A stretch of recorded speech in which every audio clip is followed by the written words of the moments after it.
போன முறை நாம் முற்றாக இவிஎம் எந்திரத்தை தூக்கி எறிய வேண்டும், வாக்குச்சீட்டு முறை பேலட் சிஸ்டம் மறுபடியும் நடைமுறைக்கு வர வேண்டும் என்பதை வலியுறுத்தினோம். இந்த முறை அதிலே ஒரு சிறிய மாற்றத்தை நாம் முன்மொழிகிறோம். போன போராட்டத்திற்கும் இந்த போராட்டத்திற்குமான இடைவெளி ஏதும் இல்லை, வேறுபாடு பெரிதாக இல்லை. இப்போது நாம் வைக்கிற இந்த கோரிக்கையில் நீ இவிஎம் என்கிற எந்திரத்தை பயன்படுத்து, ஆனால் 100 விழுக்காடு விவிபேட் என்கிற ஒப்புகை சீட்டு வழங்குகிற எந்திரத்தையும் பயன்படுத்த வேண்டும்.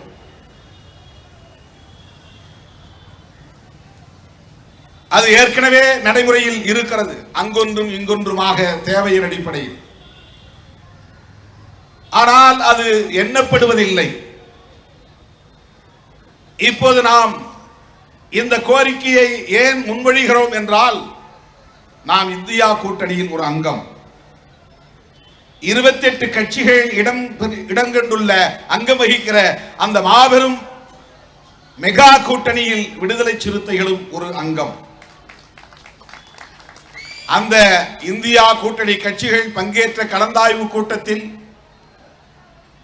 சோனியா காந்தி அம்மையார், ராகுல் காந்தி, நிதிஷ்குமார், மம்தா பானர்ஜி, அரவிந்த் கெஜ்ரிவால், சீதாராம் யெச்சூரி, டி ராஜா, நம்முடைய தமிழ்நாடு முதல்வர் மாண்புமிகு அண்ணன் தளபதி மு.க. ஸ்டாலின் ஆகிய 28 கட்சிகளின் தலைவர்கள் பங்கேற்ற கூட்டத்தில் உங்கள் சார்பில் திருமாவளவனும் பங்கேற்று அந்த கூட்டத்தில் எடுக்கப்பட்ட தீர்மானம், நான் பேசியது இந்த ஒரே ஒரு கருத்து தான். இவிஎம்ஐ தூக்கி எறிய வேண்டும், அதற்கு நாடு தழுவிய அளவில் எதிர்க்கட்சிகள் போராட்டத்தை முன்னெடுக்க வேண்டும், இது ஒன்றே நமது செயல் திட்டமாக இருக்க வேண்டும் தேர்தலுக்கு முன்பு வரையில் என்று நான் வலியுறுத்தினேன். உடனே எல்லா தலைவர்களுக்கும் டிராஃப்ட் வந்தது, முன்வடிவு. 2 தீர்மானங்கள். ஒன்று, மக்களவையில் எதிர்க்கட்சி நாடாளுமன்ற உறுப்பினர்களை எல்லாம் 100க்கும் மேற்பட்டவர்களை 2 அவைகளிலும் இடைநீக்கம் செய்ததை கண்டிக்கிற தீர்மானம். இன்னொன்று இவிஎம் தொடர்பான தீர்மானம். அந்த தீர்மானத்தில் தான் இந்த மாற்றம். என்ன தீர்மானம் என்றால், இவிஎம் பயன்படுத்துவது தவறில்லை, ஆனால் அது 100 விழுக்காடு ஒப்புகை சீட்டு எந்திரங்களோடு இணைக்கப்பட வேண்டும். அந்த ஒப்புகை சீட்டுகள் வாக்காளரின் கைகளில் கிடைக்க வேண்டும். அது தானே ஆட்டோமேட்டிக்கா போய் ஒரு பாக்ஸ்ல விழுந்துடக்கூடாது. இப்படி பார்த்த சில நொடிகளில் பாக்ஸ்ல விழுந்துடும். அதான் ஏற்கனவே இருக்கிற முறை. இப்படி நம்ம பார்க்கலாம். பானை சின்னம் போட்டோம் என்றால் பானை சின்னம் தெரியும், உடனே அது அதற்கு கீழே இருக்கிற ஒரு பெட்டியிலே போய் விழுந்துவிடும். அவ்வாறு இல்லாமல் அந்த ஒப்புகை சீட்டை வாக்காளர் யாரோ அவர் எந்த சின்னத்திற்கு வாக்களித்தோம் என்பதை உறுதிப்படுத்துவதற்கு ஏதுவாக அவர் கைகளில் எடுக்க வேண்டும்.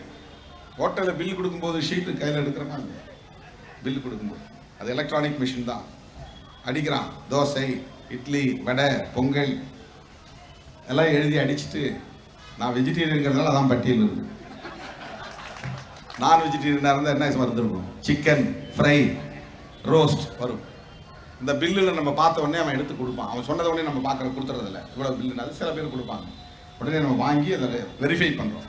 அந்த வெரிஃபையபிள் ஆப்ஷன் உள்ளது தான் விவிபேட் என்பது, voters verifiable paper audit trail. இதுதான் விவிபிஏடி என்கிற அப்ரிவேஷனுக்கான எக்ஸ்பான்ஷன். வாக்காளர் அதை உறுதிப்படுத்திக் கொள்வதற்கான ஒரு வாய்ப்பு உள்ள சீட்டு தான் நாம் தமிழிலே ஒப்புகை சீட்டு என்கிறோம். ஆங்கிலத்தில் அக்னாலஜ்மெண்ட் ரிசீட் என்று சொல்வார்கள். ஒப்புகை சீட்டு அதை வாக்காளர் பெற்று பேலட் பாக்ஸ் தனியே வைக்க வேண்டும், அதிலே போட்டுவிட்டு வர வேண்டும். இவிஎம்ஐ அதற்கு பிறகு நீ தொட வேண்டாம், அந்த ஒப்புகை சீட்டுகளை மட்டும்தான் வாக்கு எண்ணிக்கையின் போது பயன்படுத்த வேண்டும். பேலட் பேப்பருக்கு பதிலாக ஒப்புகை சீட்டு. பேலட் பேப்பர்னா உங்களுக்கு தெரியும், ஏற்கனவே வாக்களித்தவர்களுக்கு தெரியும், இந்த தலைமுறை வாக்களித்தவர்களுக்கு தெரியாது. உள்ள போன உடனே 4 அதிகாரிகள் உட்கார்ந்துருப்பாங்க, போலிங் ஆபீசர்ஸ். அதில் ஒருத்தர் பேரை பார்த்து வாக்காளர் பட்டியலில் அவன் பெயர் இருக்காங்கிறத உறுதிப்படுத்துவார். நீ தான் அந்த ஆளான்னு சொல்லி அட்டையும் பார்த்து, அதுக்கு அடுத்து போனாக்க ஒருத்தர் பேப்பரை கிழிச்சு கொடுப்பார். அந்த யார் யார் வேட்பாளர்கள் இருக்கிறாங்க, அவங்க சின்னம் என்ன, பேர் என்ன, எல்லாம் இருக்கும். அதுக்கப்புறம் போனால் ஒருத்தர் வந்து கையில் பசையை தடவுவார் விரலில். அப்புறம் நீ போய் மறைவிடத்தில் நின்று அந்த பேப்பரில் அங்கே ஸ்டாம்ப் பேட் இருக்கும், அதை எடுத்து முத்திரை குத்தி யாருக்கு போட்டோங்கிறத பார்த்துட்டு நான் பானைக்கு ஓட்டு போட்டுட்டேன் அப்படிங்கிற சந்தோஷத்தோட அதை மடித்து தெம்பா பேலட் பாக்ஸில் போட்டு வந்துடும் வாக்கு பெட்டியில். அப்போ எனக்கு வந்து என்ன மகிழ்ச்சி, நான் யாருக்கு வாக்களிக்க வேண்டும் என்று விரும்பினேனோ அவருக்கு நான் வாக்களித்து விட்டேன், அது வெளிப்படையாக எனக்கு தெரியும் என்பது உறுதிப்படுத்தப்படுகிறது. அதுதான் பேலட் சிஸ்டம். இது கொஞ்சம் லெபோரியஸ் ப்ராசஸ், கொஞ்சம் வேலை அதிகமாக இருக்கும். ஒவ்வொருத்தராக நின்று 4 பேரை தாண்டி வந்து பேப்பரை கிழிச்சு எடுத்துகிட்டு போய் மடித்து அப்புறம் போடுறது. அந்த வேலையை மிச்சப்படுத்துவதற்கு, காலத்தை மிச்சப்படுத்துவதற்கு இவிஎம்ஐ பயன்படுத்தலாம், பிரச்சனை இல்லை. போய் அப்படி இவிஎம் மிஷின், அது வந்து ஓட்டிங் மிஷின், தட்டின உடனே அது கண்ட்ரோல் யூனிட்டுக்கு போய் தான் பதிவாகும். அதுக்கு ஒரு யூனிட் தனியாக வச்சிருக்கிறாங்க. இப்போ அதோடு நாம் சேர்த்து 3ஆவதா இந்த விவிபேட் என்கிற மிஷினையும் இணைக்க சொல்கிறோம். அதில் யாருக்கு வாக்களித்தோம் என்கிற விவரம் அடங்கிய சீட்டு நம் கைக்கு கிடைக்கும். அந்த சீட்டு வாக்குப்பெட்டியிலே போடப்பட வேண்டும். இப்போ வாக்காளருக்கு ஒரு டிரான்ஸ்பரன்சி இருக்கிறது. நான் யாருக்கு வாக்களித்தேன் என்பதை அவர் எடுத்து பார்த்து உறுதிப்படுத்தி மகிழ்ச்சியோடு வாக்குப்பெட்டியில் போட்டுவிட்டு வர முடியும். ஆனால் இவிஎம்மில் போட்ட உடனே லைட் எரியும், அவ்வளோதான் நமக்கு தெரியும். அதுக்கு பிறகு என்ன நடக்குதுன்னு நமக்கு தெரியாது. ஏன்னா எலக்ட்ரானிக்கில் என்ன வேணாலும் நடக்கலாம்.